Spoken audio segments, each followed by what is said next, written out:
Buenas tardes a todos, bienvenidos a estas jornadas. Yo soy la profesora Beatriz Martínez Isidoro, que tengo el honor de moderar esta mesa. Espero que os sea de interés para todos. Vamos a hablar de las principales novedades de la Ley de Propiedad Intelectual y de la Directiva sobre Copyright. Y va a comenzar hablando la profesora doctora Loreto Corredoira. Todos aquí los presentes en esta mesa tienen extensos currículums y, como lo más importante es lo que tienen que decir, simplemente diré que la profesora está especializada en lo que es en Derecho de la Información, Derecho de la Información y de la Comunicación Audiovisual y, sobre todo, de Derecho de la Información online. Tiene múltiples publicaciones de artículos y de libros. Y cuando quieras, Loreto, te cedemos la palabra. Pues gracias, Beatriz, y gracias a todos, a la plataforma por la organización y el entusiasmo que nos saca a todos un poco de la rutina y de la monotonía. También porque el panorama jurídico tiene mucho que ver con algunas de las preguntas que hacíais, y político no es estable. Está claro que una de las cosas por las que estamos aquí es porque cuando un sistema legislativo, en este caso una ley española que está en proceso de constante reforma, como es la Ley de Propiedad Intelectual, no de sustitución, que es lo que muchos querríamos, sino de constante reforma o de parches, y de una directiva que se aprueba en el Parlamento Europeo, pero de la que luego hablaremos, que está produciendo daños y dividiendo al sector, a la gente joven y no joven que trabaja en Internet, pues es que algo pasa, ¿no? Entonces, yo he hecho simplemente una enumeración de 5 cosas que me parece que es de lo que estamos hablando hoy, como veníamos discutiendo ya estos días en Twitter. Por una parte, como ya se ha dicho, que efectivamente el artículo 13 de la Directiva de Copyright, de la que luego hablará Carlos Sánchez con más detalle, prevé obligaciones de filtrado de contenidos para las plataformas que están en línea, es decir, YouTube, Facebook, cualesquiera otras, ¿no? Vimeo, etcétera, ¿no? Es una directiva que se aprobó ya en el Parlamento Europeo, pero no está en vigor. Esto yo creo que es importante también que se sepa, que está en fase de lo que ahora se llama dentro del derecho comunitario, en fase de trílogos, que es que ahora están recomponiendo el articulado la Comisión con los representantes de los países. Y hay una cierta esperanza, creo que los que estamos aquí reunidos no queremos que entre en vigor esa directiva, hay una cierta esperanza en que eso no llegue a prosperar, porque se termina la presidencia austríaca en diciembre, entra una nueva presidencia de la Unión Europea y están, como bien sabemos todos, las elecciones ahí al cabo de la calle. Y una comisión, si no lo hace esta Comisión Europea, habría que volver a empezar, ¿no? Con lo cual, está bien que se haga mucha más presión en la opinión pública, porque a mí por lo menos me consta por alguna gente que ha participado en esas reuniones que ellos la Comisión tampoco acaba de ver con claridad que el artículo 13 sea así, ¿no? ¿Qué le pasa al artículo 13? Por lo menos desde el punto de vista de la comunicación, pienso que la causa por la que se hace esa norma dentro de la directiva es, por supuesto, por actualizar el mundo del derecho de autor al ámbito digital, que yo creo que la mayor parte de los artículos de la directiva son positivos para el sector, pero estos en concreto el artículo 13 y el artículo 15, lo que quieren arreglar es lo que se suele llamar la brecha de valor o el value gap, que es supuestamente, porque tampoco hay una clarísima definición de qué es o qué alcance puede tener económicamente, cuáles son las pérdidas de valor, el daño que se le causa a un creador y a la industria de la creación.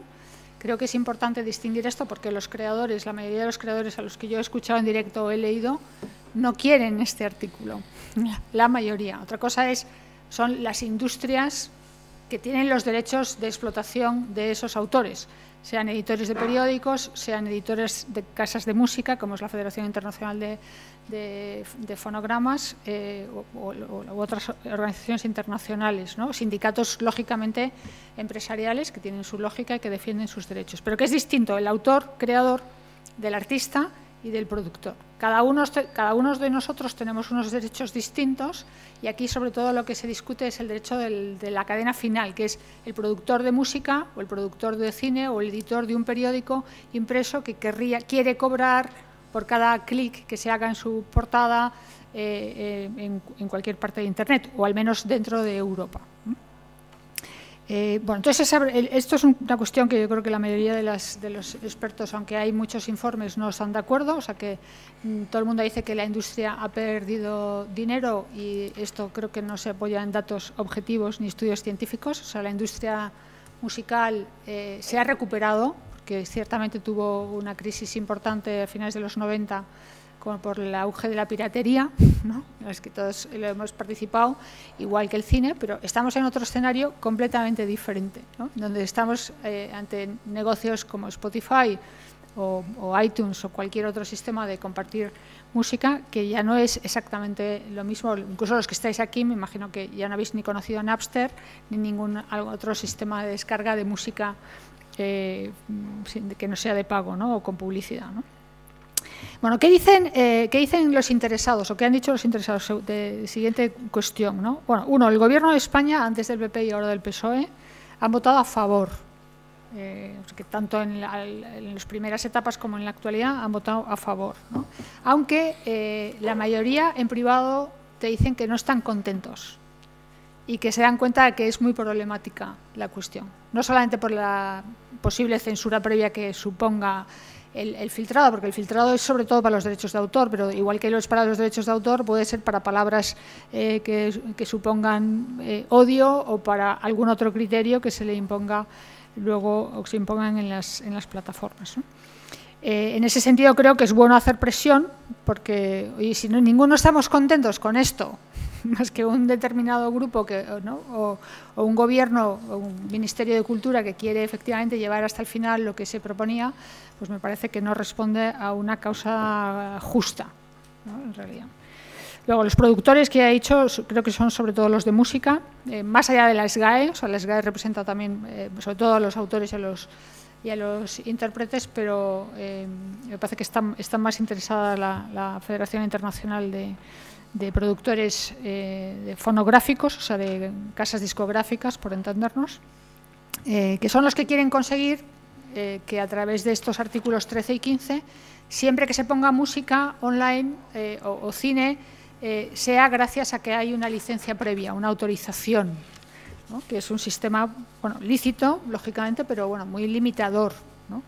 Creo que si luego viene Greg de YouTube también lo podrá contar. La mayoría, casi incluso la mitad de los contenidos que están online, no se puede identificar bien quiénes son los titulares. O sea, quiénes son, de quién es esa canción, de quién es ese libro, de quién es ese poema.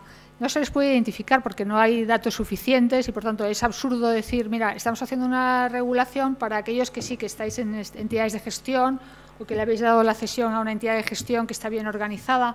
Internet es mucho más amplio que todo eso, ¿no? Y, como digo, el propio YouTube, que tiene un buen sistema de control de contenidos, que es el Content ID, te dice, es que nosotros cuando hacemos el listado de todo lo que se hace al año y sabemos la publicidad que ingresa y queremos localizar a la gente para darle los dineros, es que no sabemos quiénes son.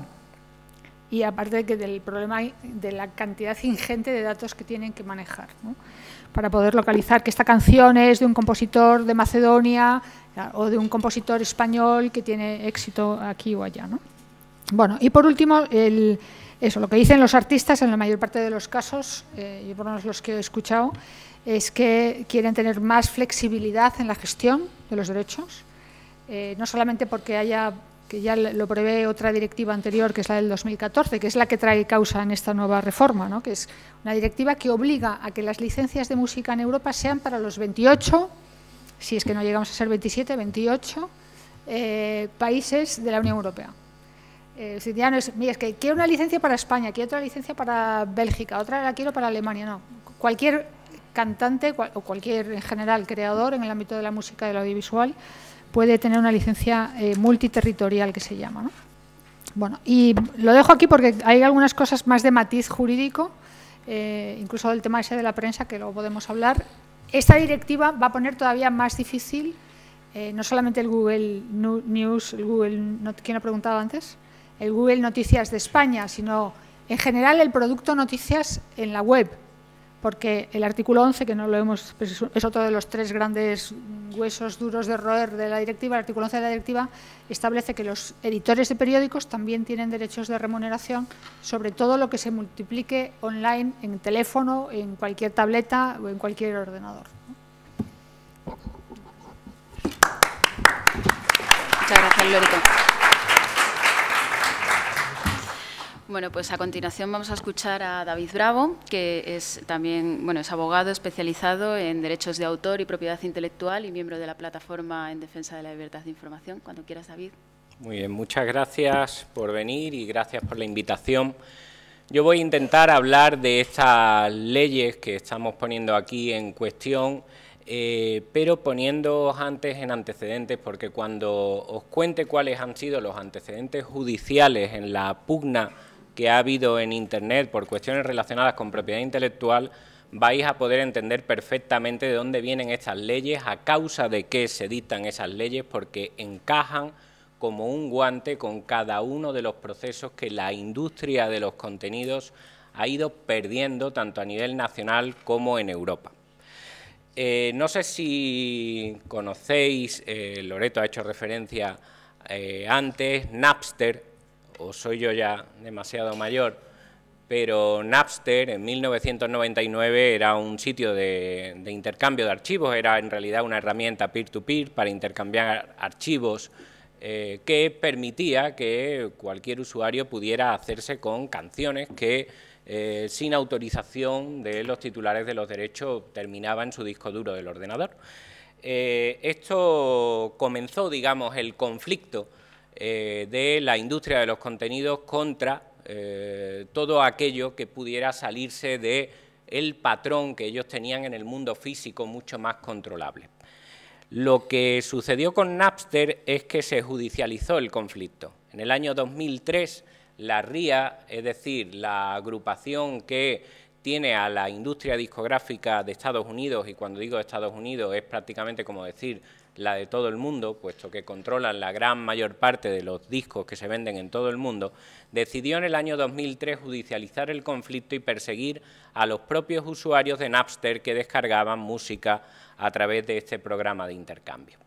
La directora de la RIA fue la principal persona que se opuso a esta idea porque pensaba, y pensaba bien, como se demostró en el futuro, que esta acción judicial tendría muy poca eficacia práctica y además sería una mancha para la imagen de la industria discográfica que sería imposible de borrar con el paso del tiempo. El paso del tiempo le dio la razón, porque la RIA, de hecho, judicializó el conflicto e interpuso miles de demandas contra usuarios que descargaban música desde Napster, lo que se saldó con la dimisión de la directora de la RIA. ¿Qué es lo que ocurrió? Lo que se predijo. Las demandas fueron un desastre en el plano práctico porque las descargas no cesaron, pero es que además eso tuvo como resultado lo endebles que era la posibilidad de identificar a los propios usuarios de Internet con la arbitrariedad que supusieron las demandas. En muchas ocasiones se demandaba a personas que no tenían nada que ver con la cuestión, incluso a veces personas que ni siquiera tenían ordenador. Hay un caso muy conocido que es el de la abuela Gertrude Walton, una mujer de 83 años demandada por descargar música rap, que ya era raro de por sí, y la hija de Gertrude Walton alegó que su madre que era imposible que su madre hubiese descargado música rap porque, por un lado, no era aficionada en absoluto a ese tipo de música y, además, en el momento de los hechos estaba muerta.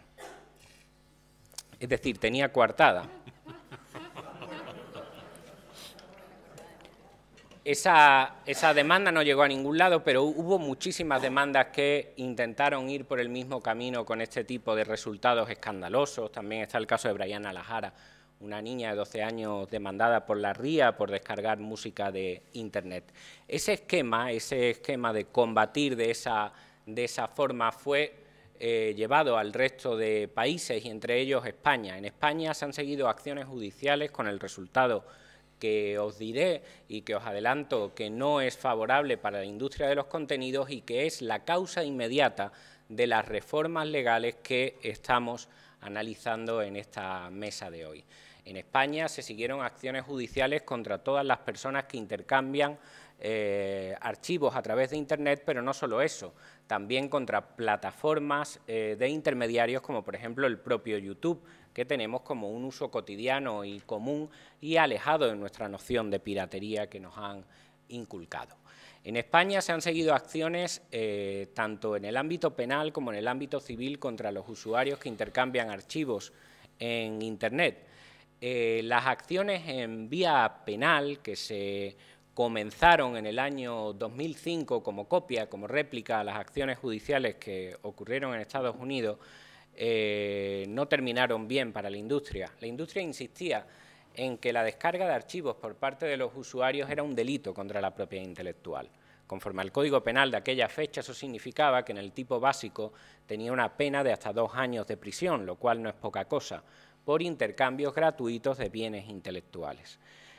Sostenía la industria que, aunque el Código Penal pedía 2 requisitos para la existencia del delito, por un lado el requisito de copiar sin autorización obras intelectuales, lo cual se daba sin duda en el intercambio en redes peer-to-peer, y por otro lado el requisito de que esa acción además se hiciera a ánimo de lucro, este segundo es el que se pone en duda, la industria de los contenidos sostenía que el ánimo de lucro debía interpretarse de forma expansiva, como cualquier beneficio, ventaja o utilidad que te reporte esa copia. Y es en esta tesis jurídica en la que descansan los anuncios que hemos visto en los cines del Ministerio de Cultura, donde comparan descargar una canción con robar un coche, o que el presidente de Ejeda comparase descargar una canción con robar un bolso, o que el jefe del grupo de delitos telemáticos de la Guardia Civil dijera que si hablamos de propiedad intelectual, la mitad de los españoles somos delincuentes. Es en esta tesis, en estos mimbres, en esta débil percha del ánimo de lucro entendido de forma expansiva, en la que descansa toda esta teoría jurídica, que se puso en práctica con un método que Promusicae consideraba un método científico, porque había tanta discusión sobre si esto era delito o no, que Antonio Guisasola de Promusicae dijo: vamos a hacer una cosa, vamos a tener que denunciar a alguien para que los jueces de una vez digan que esto es delito. Y un señor de Santander, que ni pinchaba ni cortaba en este asunto, fue la persona, al parecer, escogida para ver si esto era delito o no era delito. Y lo llevaron por vía penal, pidiéndole penas de prisión a las que se adhirió hasta el propio Ministerio Fiscal. La sentencia fue absolutoria. La razón de la sentencia absolutoria está en que en esos 2 requisitos, si bien se daba el elemento objetivo, es decir, esta persona había copiado sin autorización, no se daba el segundo de los requisitos, no lo había hecho con ánimo de lucro. Al faltar uno de los 2 requisitos y se exigen los 2 a la vez, ya no podía existir el delito por el que se le acusaba y esta persona tenía que quedar absuelta. El presidente de Sony en España, después de la sentencia, hizo un análisis de la misma, pues muy tranquilo, en el que decía que se puede ser juez e imbécil, y animaba a la jueza que había firmado la resolución a que estudiara un poco más. Recurrieron la resolución, pero les tocó una audiencia provincial que tampoco había estudiado nada y ratificó la sentencia y, por lo tanto, la absolución de la persona que habían denunciado para demostrar que el intercambio de archivos era delictivo. Como esto fracasó y como la vía civil también fracasó porque no podían identificar a las personas que estaban detrás del número de IP, lo que hicieron fue centrarse en los intermediarios y dijeron: muy bien, pues ahora vamos a ir contra las páginas de enlace y contra las páginas que alojan contenidos que aportan los propios usuarios, como es, por ejemplo, YouTube. El caso de las páginas de enlace comenzó con una redada en el año 2006 en el que fueron detenidas 15 personas que administraban páginas de este tipo. Las páginas de enlace se caracterizan precisamente por estar constituidas de enlaces, es decir, no albergan el contenido, pero sí albergan los enlaces que te dirigen al contenido que otros tienen en su disco duro y que están intercambiando en las redes peer-to-peer con otros usuarios o los tienen alojados en servidores como Megaupload, etc. Después de esta gran redada del año 2006, muchos medios de comunicación dictaron sentencia inmediatamente y decía que se había desarticulado a la mayor organización clandestina europea de piratas en redes peer-to-peer. Sin embargo, las resoluciones judiciales no dijeron eso. Es más, en la mayoría de los casos ni siquiera se fue a juicio.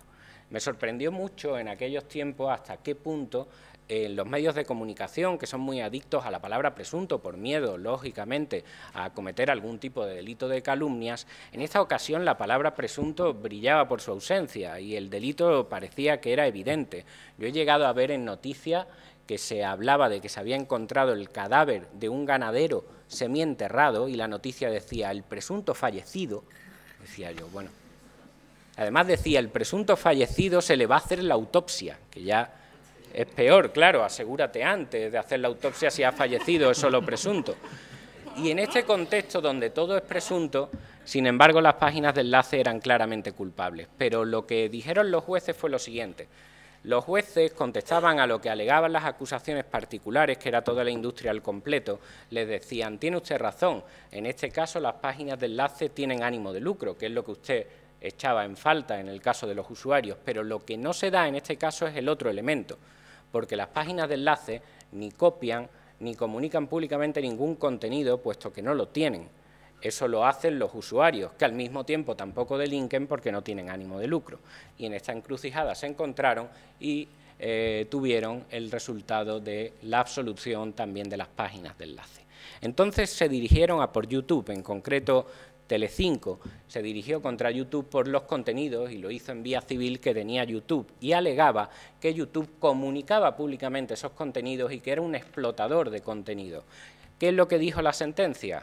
La sentencia de la Audiencia Provincial de Madrid, que ratificaba la de primera instancia, decía, no señor, YouTube no comunica los contenidos. YouTube no es un proveedor de contenidos, es un servicio que ofrece un alojamiento a aquellas personas que quieren difundir sus contenidos.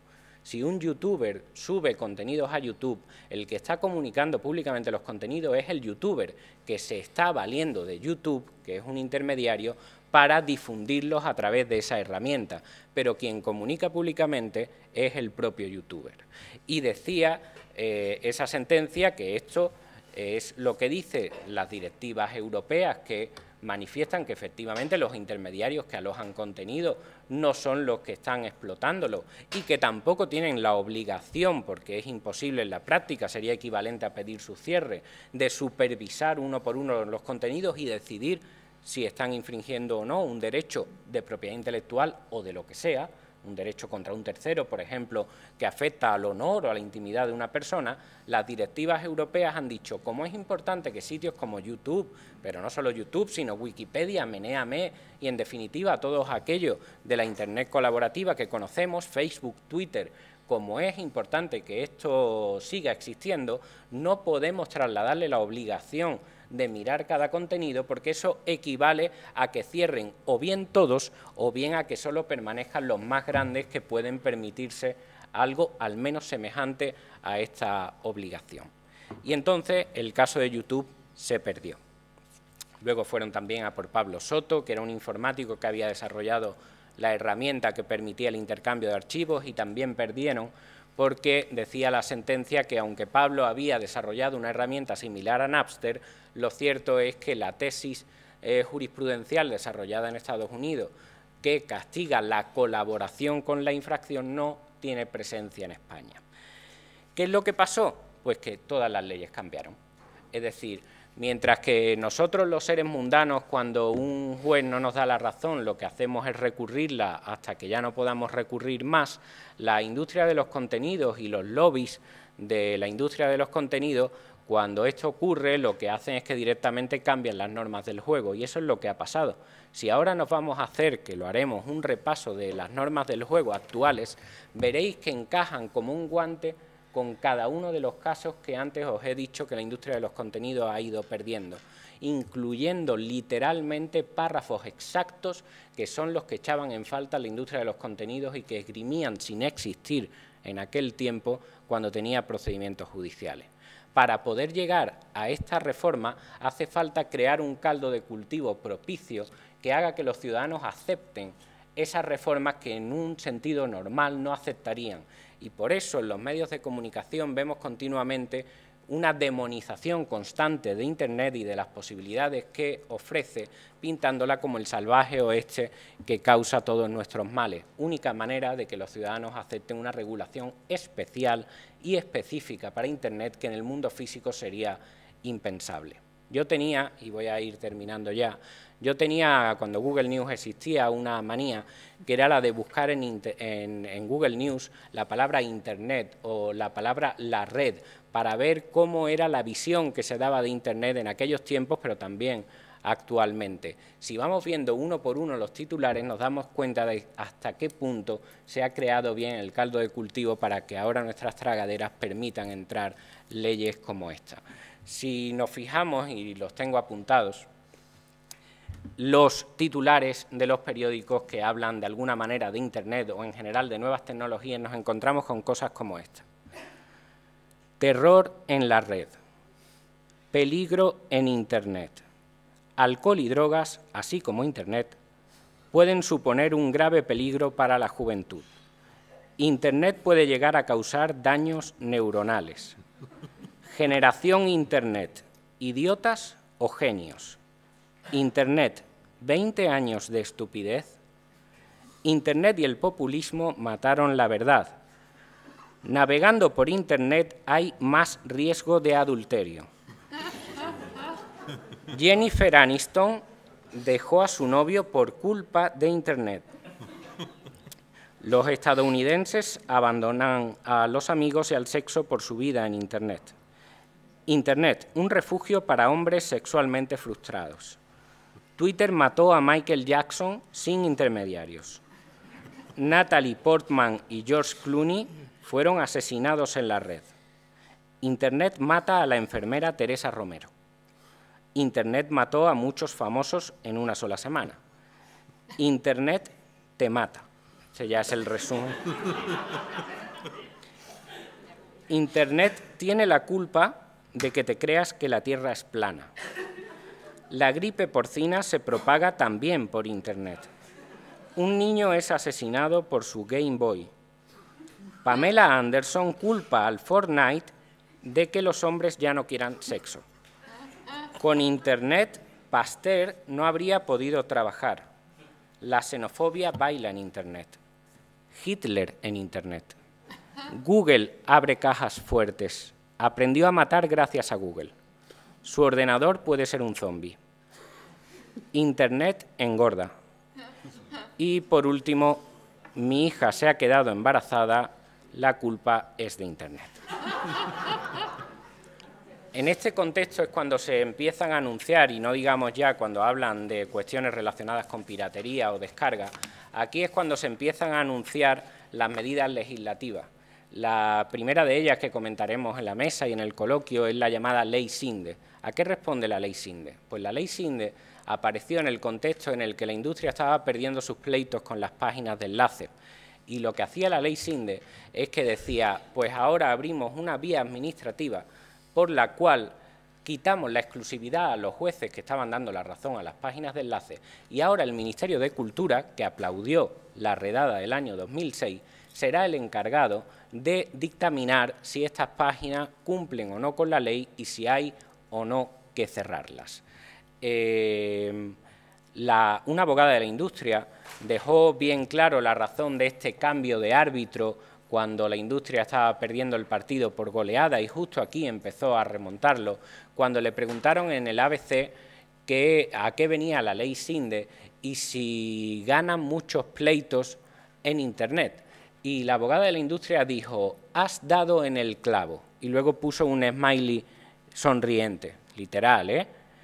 Has dado en el clavo, y agregó que la necesidad de esta reforma surge sencillamente de que no se está aplicando el Código Penal de manera correcta. Más claro, agua. Los jueces no están aplicando el Código Penal de manera correcta, puesto que son ellos los que lo aplican, nadie más que ellos, y como no lo están haciendo de manera correcta, la necesidad de esta reforma aparece. ¿Y cuál es esa reforma? Pues que ya no serán en exclusiva los jueces, ni de lo penal ni de lo civil, los que van a decidir si las páginas de enlace o cualquier web infringe o no derechos de propiedad intelectual. Esa es la razón por la que aparece en palabras de una abogada de la propia industria, la ley SINDE, que aparta a los jueces y permite que el Ministerio de Cultura pueda cerrar páginas web por declararlas infractoras según su criterio de propiedad intelectual. Y también ahora esta ley se está endureciendo para que el único juez que había, que era un juez que no podía entrar en el fondo del asunto, porque limitaron esa posibilidad por razones que parecen más que obvias. El artículo 13 es también una consecuencia inmediata de sentencias como la sentencia YouTube, en la que decía que YouTube no era el proveedor de los contenidos y que no comunicaba públicamente. Pero lo que estaba haciendo la sentencia YouTube no era más que una réplica de sentencias a nivel europeo, como la sentencia Saban, que decía exactamente lo mismo. El Tribunal de Justicia de la Unión Europea decía que sitios como YouTube no comunican públicamente y que además no se les puede imponer una obligación de filtrado de los contenidos. ¿Qué dice el artículo 13? Pues que se acabó la historia, empieza diciendo que el que aloja los contenidos comunica públicamente. Y se acabó. Se cambian las normas del juego, se imponen los filtros que en la sentencia Saban considera que son contrarios a la libertad de expresión y que ponen en peligro contenidos legítimos, y lo ponen aquí por ley. La manera en la que tiene la industria de acabar con sentencias que no les gustan es sencilla: cambian las normas del juego y se aseguran de no volver a perder. Eso es todo, amigos. Muchas gracias. Muchas gracias.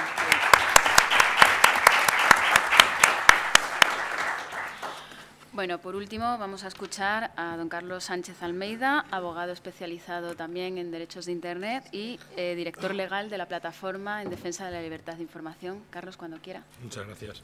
Primero de todo, en nombre de la Plataforma en Defensa de la Libertad de Información, muchas gracias al profesorado de esta Facultad de Ciencias de la Información por haber hecho posible esta jornada en tiempo récord. También muchas gracias a la Universidad Complutense, que nos ha invitado, y sobre todo en estos tiempos donde peligra la libertad de expresión, pues que sea esta casa donde se puede decir de todo. Hay otras universidades donde no me dejan ya decirlo, también hay que decirlo. Bueno, yo a la vista sobre todo de la magnífica exposición que han hecho mis antecesores en esta mesa, el tema es que lo que tenía pensado decir lo voy a cambiar. Lo voy a cambiar porque no voy a poder mejorar lo que ya habéis dicho. Y voy a dar la palabra a la web 2.0. O sea, hablamos de una Internet colaborativa, pues yo lo que voy a someter al público que hay aquí a una pequeña encuesta para ver dónde estamos y los peligros que tiene esta directiva. Y lo primero que les quería preguntar a las personas que están aquí, que levanten la mano, todos los que sean mayores de edad, porque todos los que sean mayores de edad, por favor, que levanten. Si hay algún menor de edad, puede desalojar la sala. ¿Por qué digo esto? ¿Por qué digo esto? Porque la SGAE y la coalición de creadores dirigen sus campañas mediáticas a menores de 9 y 13 años, entre 9 y 13 años. Yo lo que quiero es asegurarme de que ustedes son mayores de edad antes de adoctrinarles por los riesgos que corren sus cerebros.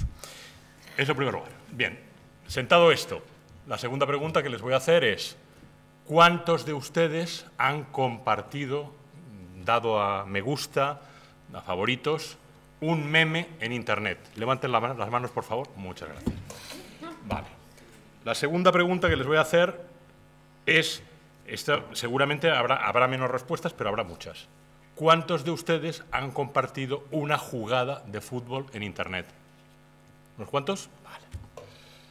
Y esta seguramente también queda clara. ¿Cuántos de ustedes han compartido un enlace a un titular de prensa en Internet? Bien, pues les anuncio a todos ustedes que todas estas actividades van a quedar en serio peligro a partir del momento que entre en vigor la directiva. Les explicaré por qué. Lo primero de todos, si tenemos un vídeo y lo podemos poner, el Abertefue de la SketchUp, la versión alternativa de la SRG.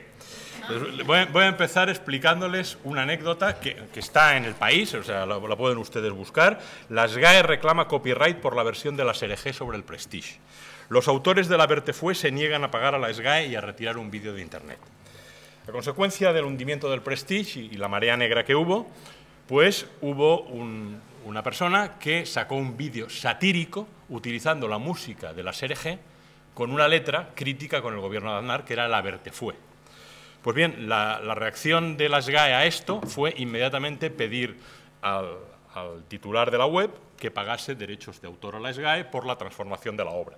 Después se descubrió que la SGAE no tenía cedido el derecho de transformación, no podían reclamar nada, pero había sido una forma de censura al servicio del poder político de entonces. La SGAE estaba utilizando la propiedad intelectual para censurar una crítica al gobierno. Pues bien, esto que se intentó en aquel momento y le salió mal, ahora lo va a hacer un algoritmo. Un algoritmo verá que alguien ha subido el Abertefue o una canción similar, una crítica similar a un gobierno, sube una letra alternativa con esa misma música, el algoritmo que tenga YouTube detectará esa partitura y dirá esto no se puede reproducir porque viola derechos de autor. Tal como se ha configurado el artículo 13 de la directiva, a pesar de que afortunadamente la sociedad civil europea ha conseguido imponer una serie de modificaciones que excluyen, por ejemplo, a Wikipedia, que excluyen al software libre, que excluyen a las pymes, hay una serie, digamos, de mejoras, sobre todo en los considerandos de la directiva, que no en el texto articulado. A pesar de todo eso, el artículo 13 sigue siendo un peligro para las libertades en Europa. Y es un peligro porque va contra la libertad de expresión. No es que vaya a favor de los derechos de autor, va directamente contra la posibilidad de comunicar ideas y pensamientos en Internet. Porque lo que dice este artículo 13, después de la reforma, inicialmente, la primera versión decía que había que utilizar técnicas efectivas de reconocimiento de contenidos. Eso se decía textualmente en el texto del artículo 13. Pues esto lo han quitado.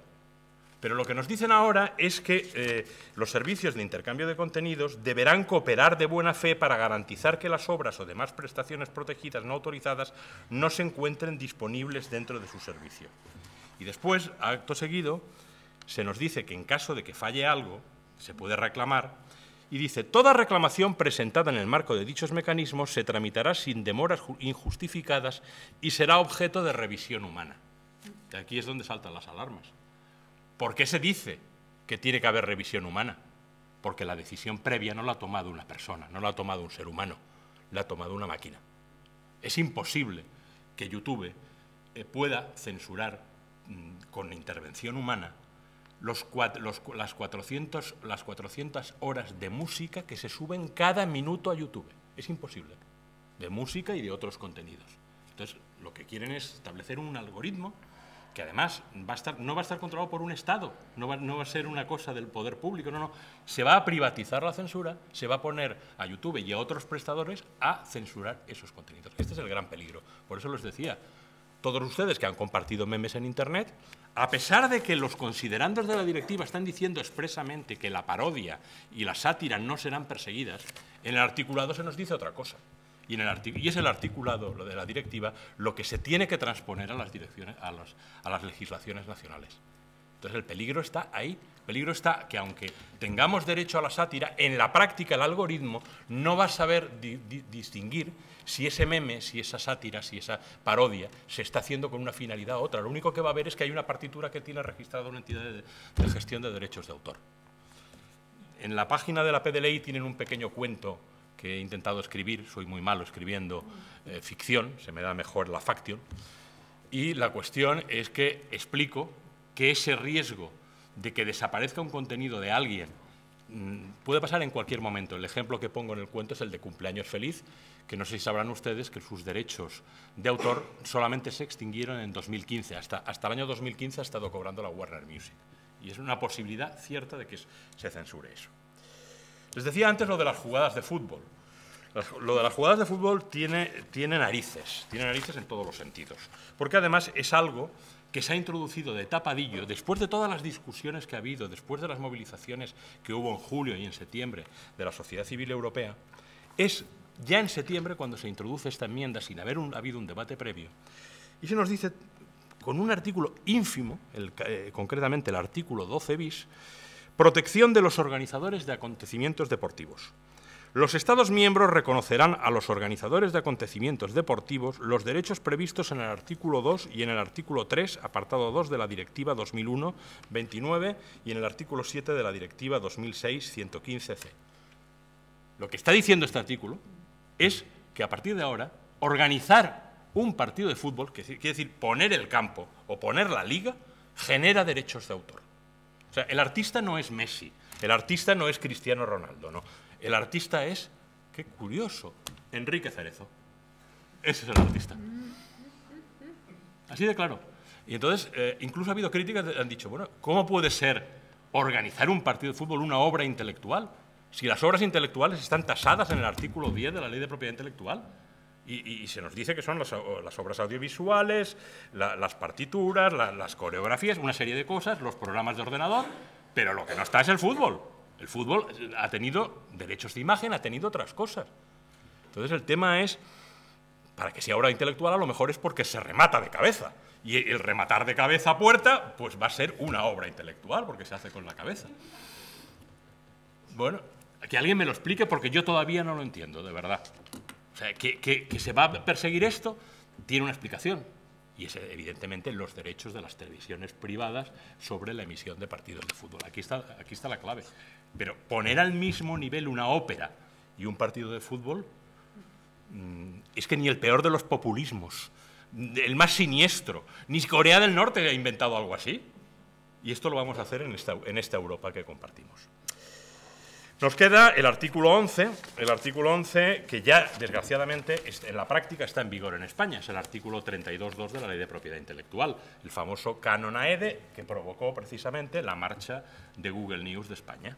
Lo que se pretende en última instancia, en el artículo 11, es proteger las publicaciones de prensa en lo relativo a los usos digitales y se reconoce a las editoriales de publicaciones de prensa, ojo, no a los periodistas, no a los verdaderos creadores, no, a las editoras, a los propietarios de los periódicos, se les reconocen los derechos previstos, y aquí estamos hablando de los derechos previstos en la otra directiva, la Directiva de Derechos de Autor, de manera que puedan obtener una remuneración justa y proporcionada por el uso digital de sus publicaciones de prensa por proveedores de servicios de la sociedad de la información. En pocas palabras, lo que llamamos en España el canon AEDE, lo que se llama la tasa Google. Lo que se pretende en última instancia es cobrar por estos contenidos. ¿Qué va a ocasionar esto? Pues que compartir titulares de prensa va a estar prohibido. Y para que nos quede más claro todavía, en la reforma, en la última modificación de las enmiendas, se nos incluye un artículo 2 bis que se dice: los derechos a que se refiere el apartado 1 no se extenderán a simples hipervínculos que vayan acompañados de palabras sueltas. Es decir, ya no se puede poner el titular, hay que poner palabras sueltas. Entonces, si ustedes se van a la página principal de un servicio de titulares de prensa que hay en España, que colaborativo, gratuito, como es meneame.net, pues en meneame.net ustedes verán esos titulares, y ustedes imagínense, quiten esos titulares, pongan solamente enlaces y comuníquense en el Arapahoe que se utilizaba en las películas de John Wayne. O sea, como los dobladores españoles, como hacían hablar a los indios, ustedes se acuerdan, ¿no? El how, dos expresiones, gobierno, censura. Eso es lo que nos va a quedar. Ya bien decía Orwell que reducir el lenguaje mediante la neolengua, el último objetivo era reducir la capacidad de razonamiento. Supongo que esto es lo que se pretende con esta modificación de los titulares de prensa. A mí me recuerda un poco, y lo pueden encontrar afortunadamente todavía en YouTube, busquen un gag de Cruz y Raya que se llamaba Alguien ha dicho algo, en el Parlamento, y entonces que empezaba uno de los de Cruz y Raya a explicar unas noticias, unos titulares de prensa precisamente, y le estaban censurando continuamente porque no se podía citar personas. Pues imagínense eso, imagínense a Gila, que también tenía un gag parecido, que hacía confesar a Jack el Destripador a base de indirectas. Alguien ha matado a alguien. Pues así tendremos que hablar cuando entre en vigor la directiva. Tengamos en cuenta, no obstante, que lo más peligroso de la directiva es que no es de aplicación directa, que hay que transponerla a la legislación nacional. Hemos tenido una experiencia muy reciente en España del Reglamento General de Protección de Datos, que es de aplicación directa, a diferencia de las directivas. Pues a pesar de ser de aplicación directa, nos han aprobado una ley orgánica de protección de datos que pone en serios peligros las libertades, que permite a los partidos políticos recopilar datos personales sobre opiniones políticas, y todo eso no estaba en el reglamento. Pues imagínense ustedes al legislador español con esto, dejándole que desarrolle a la forma digamos, natural de este país, las leyes. Imagínense lo que nos puede pasar teniendo en cuenta todos los precedentes que se nos han explicado antes, teniendo en cuenta la ley Sinde. Tengan en cuenta que ahora mismo la ley Sinde va a ser modificada, está a punto de ser votada por el Senado la segunda versión de la ley Sinde, donde desaparece un juez que ya era prácticamente una figura decorativa en la anterior ley, pero es que ahora lo quitan directamente. Se va a poder cerrar páginas web sin intervención judicial, contraviniendo lo dispuesto por el artículo 20, apartado 5 de la Constitución, que dice que solamente se pueden secuestrar páginas web con orden judicial. Si el legislador español no respeta su propia Constitución, imagínense lo que puede hacer con esta directiva europea entre las manos. Nada más y muchas gracias.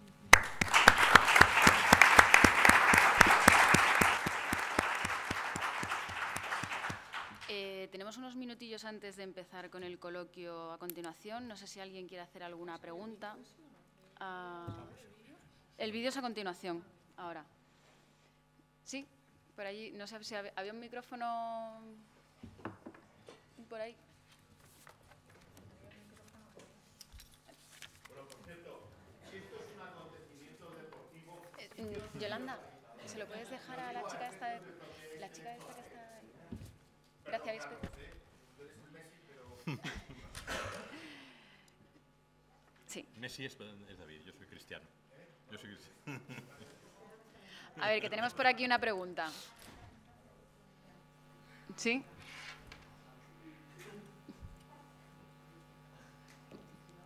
Pero, no. Bueno.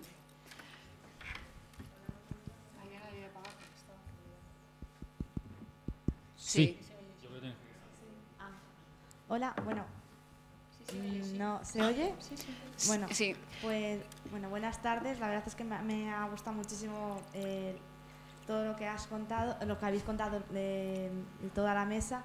Pero yo quería hacer una pregunta a David Bravo. Es sobre sobre las legislaciones. También otro problema que yo veo no es tanto los jueces, sino quien hace las normas no es un especialista, o sea, no sabe del tema, que es también lo que yo veo. En cuanto a ciberseguridad, pues leyes que yo he visto es que cualquier informático que vea esas leyes dices, es que aquí hay un agujero, es que aquí yo podría hacer esto y no estaría incumpliendo la ley. Y bueno, mi pregunta es eso, si el problema realmente no estaría más bien en quién hace la ley. Yo creo que, muchas gracias por la pregunta, yo creo que está en las dos cosas. Yo creo que, por un lado, el problema está en que el lobby del copyright desde Estados Unidos, y eso ha quedado de manifiesto por Wikileaks, que ha destapado un poco cómo se mueve la legislación en ese nivel, pide unas normas. Y luego, efectivamente, yo creo que el legislador desconoce la realidad tecnológica, lo cual hace que quede toda norma que se apruebe quede obsoleta, no cuando entra en vigor, sino cuando el legislador la está pensando en el Congreso. Ya hay 5 tipos que han encontrado el agujero del que tú estabas hablando. Yo creo que eso se puso de manifiesto de forma práctica en el experimento que se hizo de tabla Sinde, en el que participamos varias personas y queríamos dejar claro que todo aquello que estaban montando con la ley Sinde se quedaba en nada, porque era muy fácil crear una página de enlaces, teniendo en cuenta que una página de enlaces es puro texto, al contrario de lo que pensaba el legislador, que pensaba que en 3-4 meses se cerraba una web. Pues lo que se hizo con el experimento de tabla Sinde es que una vez me invitaron al Festival de Cine de San Sebastián para hablar precisamente de la ley Sinde y propuse un juego, un experimento, que era que en los 25 minutos que yo tenía de tiempo para exponer por qué creía que la ley Sinde, además de ser una mala ley y peligrosa, era además ineficaz, lo que se propuso fue el experimento de crear una página de enlace en lo que duraba mi exposición sobre lo ineficaz que era la ley Sinde. Bueno, pues en los 25 minutos que duró mi comparecencia allí en el Festival de Cine, se crearon 20 páginas de enlace idénticas a las que pretendían cerrar con la ley Sinde. Esto, por supuesto, molestó muchísimo al director del festival, ya no me invitó más, que dijo que él me había llamado allí para que yo hablara de cine transmedia, que no sé qué es el cine transmedia. Y bueno, me puso verde. En el periódico le preguntaron que cuál había sido el mejor momento y el peor momento del festival, y dijo, el mejor fue hablar de recetas de cocina con Glenn Close, que me parece normal, ¿no? Ahora va a ser el mejor momento si no. Y que el peor, pues que, hombre, que no se puede hablar de que eso es mala educación, hablar del peor momento, que eso, pero vamos, que yo. Así que sí, yo creo que es exactamente lo que tú dices, y creo además que el legislador lo sabe hasta el punto de que Wert, cuando era ministro de Cultura, dijo que las leyes de propiedad intelectual se quedan obsoletas a los 3 meses de su entrada en vigor. Yo creo que es optimista y que queda obsoleto durante su tramitación. Sí, tenemos 2 preguntas más. Luego allí al final.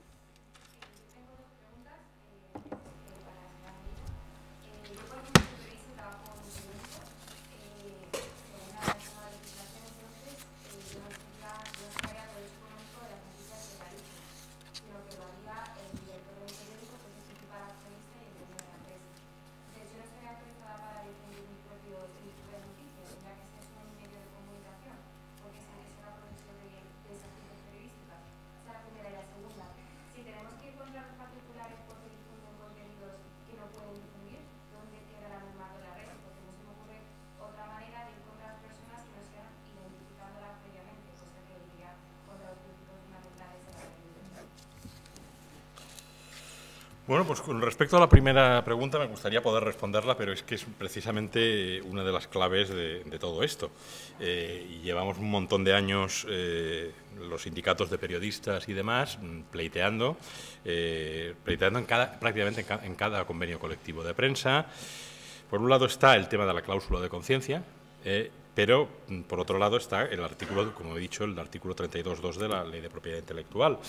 El tema es, colaborar en un periódico es participar en una obra colectiva. El problema de las obras colectivas en la Ley de Propiedad Intelectual es que los derechos quedan en manos de la persona jurídica que impulsa todo eso. Entonces, aquí habría que batallar un tema, precisamente en los convenios colectivos, como es el derecho del periodista individual a publicar sus artículos de forma independiente cuando hayan perdido valor monetario de impacto de actualidad para el medio de comunicación. O sea, poder hacer recopilaciones de artículos y demás. Eso es algo que tiene que quedar salvaguardado en los contratos de trabajo y los convenios colectivos. Lo que pasa es que esto es un tema que ya, al margen de lo que dice la ley, hay que lucharlo en la negociación colectiva. El problema está, como bien has dicho, el artículo 32, que es también el artículo 11 de la directiva, que va a permitir que todo lo que se cobre por las entidades de gestión de derechos de autor por reproducir titulares de prensa y por hacer resúmenes de prensa, se lo va a llevar directamente, primero, la entidad de derechos de autor, que aquí en España creo que sería Cedro, y Cedro se lo va a pagar directamente a los editores. Vosotros no vais a ver nada. Vosotros, como periodistas, tendréis en todo caso que negociar después qué parte de eso os lleváis, pero no está ni mucho menos garantizado en el texto de la directiva. Es un problema. El otro tema que me planteabas es, bueno, la guerra de siempre, el anonimato. Pues creo que fue en el año 2005, en un acto aquí en Madrid, en un hotel de Madrid, que vino el por entonces ministro Montilla, y estaba en aquel momento Pedro Farré, director de Relaciones Institucionales de la SGAE y después, digamos, director de la coalición de creadores de contenido, que lo que sostuvo delante de muchos periodistas, entre ellos creo recordar que también estaba Arcadi Espada, la necesidad de un documento nacional de identidad, de un carné de identidad para circular por Internet. Eso lo ha pedido el representante de la SGAE. Luego pasó lo que pasó con el representante de la SGAE, no voy a hacer demasiada sangre, pero el otro día tuve una discusión muy divertida con la actual presidenta de la coalición de contenidos y estuve por decirle una anécdota que cuenta la historia de Heródoto, que era una anécdota que cuenta que el rey Cambises, para castigar a un juez que había vendido una sentencia por dinero, mandó despellejar al juez y tapizar con su piel el trono desde el que se impartía justicia. Y acto seguido nombró al hijo del juez, que el juez se llamaba Sisamnes, hay algún cuadro que lo explica, que se sentase en ese trono, y lo nombró juez en ese momento y dijo: y recuerda, cuando dictes sentencias, en qué trono estás sentado. Ten muy presente en qué trono estás sentado. Pues eso lo recordé el otro día a la actual directora. Antes que tú estuvo en ese trono Pedro Farré. Y hay titulares de prensa que explican lo que hizo Pedro Farré con el dinero de los autores. No voy a entrar en particularidades. El tema es que esto lo decía alguien, o sea, acabar con el anonimato en Internet es alguien con esa trayectoria posterior. Ese es el tema. Entonces, si algo hemos conseguido en las sociedades libres es el anonimato para circular por la calle, para poder entrar en una farmacia y comprar cualquier producto sin decir quién eres ni para qué lo vas a utilizar. El tema es, vamos a prescindir de ese anonimato que tenemos todavía, hay muchas cámaras por ahí, pero tenemos anonimato. Vamos a prescindir de ese anonimato de poder entrar en un hotel con la persona que yo quiera sin que nadie se entere. ¿Vamos a perder eso en Internet? ¿Vamos a renunciar a todo eso justo en el momento que tenemos una red que potencia nuestras libertades como nunca, que potencia nuestra libertad de expresión como nunca? El miedo del poder es precisamente que utilicemos esa palanca para transformar la sociedad, para cuestionar los modos de control del poder. Ese es el verdadero peligro. Entonces, el anonimato es una garantía. También debo decir, también es un límite. En ocasiones, una voz en Internet es mucho más escuchada si se sabe quién hay detrás. Un anónimo tiene un recorrido determinado, pero el anonimato es una garantía de la libertad. Loreto, ¿querías decir algo? Quería decir una cosa sobre los periodistas, ya que estamos en una facultad de periodismo también, y para los que todavía no egresados o no diplomados, que es muy importante, en la línea de lo que decía Carlos, cuando se hace un contrato como periodista con un medio, mejorar las condiciones que ofrece el convenio colectivo. Ya sé que es difícil, que es la carta a los Reyes Magos, pero al menos, a lo mejor en el primer contrato uno no consigue mejorar las condiciones del convenio, porque el convenio es la base, ¿no? Es que yo, quiero firmar, que la mayoría, y lo veo que es una práctica que es degradante, aceptamos no firmar los artículos, con lo cual esos artículos que no tienen autoría pasan directamente a ese bombo de reparto de los titulares de la empresa.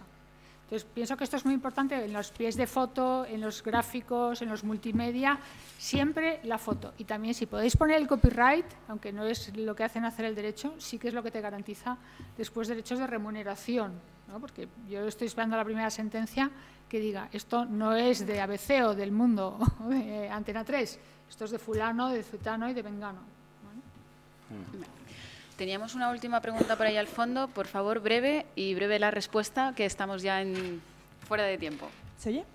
Sí. Vale. Mi pregunta es que, a pesar de la ley SIM, de lo que habéis comentado antes, de que quitó la única potestad que tenían los jueces para cerrar páginas web, ¿no es reclamable ante el Tribunal Constitucional, si está protegido por la Constitución, el cierre de una página web que no sea por un juez?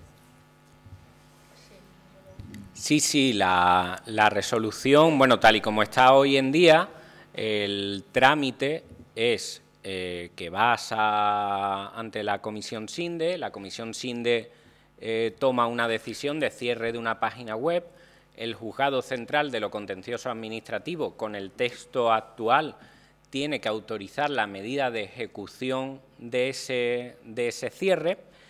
Y tú puedes recurrir eso ante la Audiencia Nacional, que es la siguiente instancia, la siguiente es el Supremo, y ya cuando no tienes más instancias te queda el Constitucional, efectivamente. Sí, es recurrible. Bueno, pues damos por finalizada esta mesa. Muchísimas gracias a los participantes por todas sus aportaciones y a continuación tenemos el coloquio de debate.